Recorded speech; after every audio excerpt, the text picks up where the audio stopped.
From JBS Studios in Greater New York, this is the JBS News Update with Teisha Bader. I'm Teisha Bader with the JBS News Update for Wednesday, August the 14th, 2024. 4 IDF soldiers were hurt in a counter-terror operation this morning in the West Bank.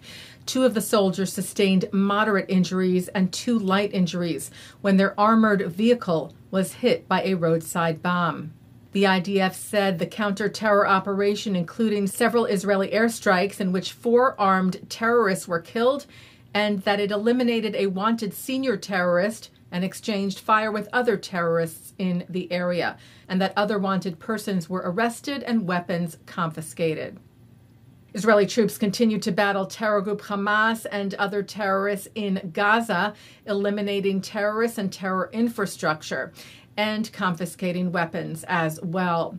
The IDF also continues to defend its northern border with Lebanon amid continued rocket attacks from terror group Hezbollah, including this afternoon when 2 rockets hit the northern city of Kiryat Shmona, causing damage, though no injuries.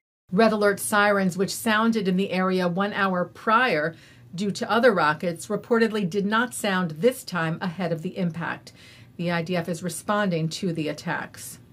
The United States continues efforts to avoid a wider conflict in the Middle East amid continued threats against Israel from Iran and its terror proxies, including Hamas and Hezbollah.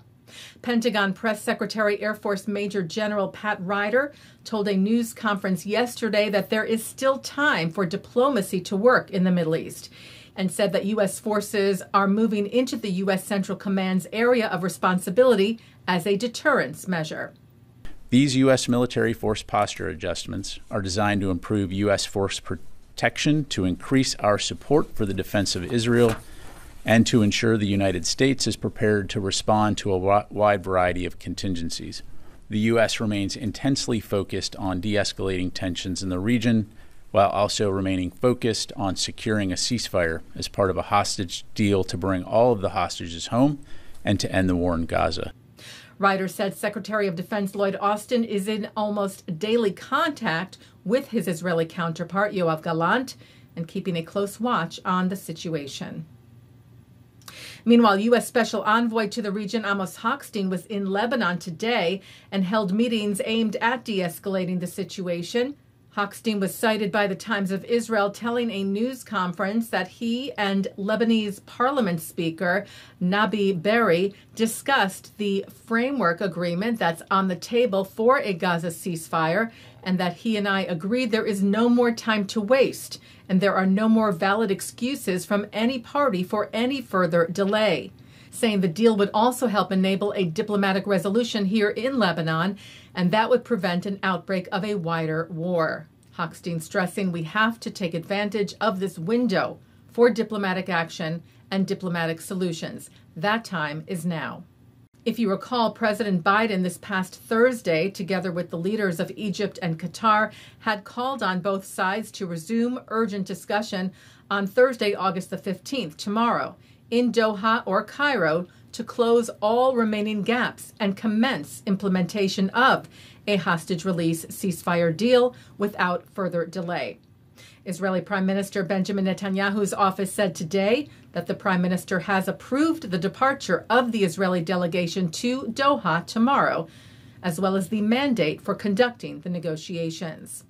It remains unclear if Hamas will send representatives to Doha as well.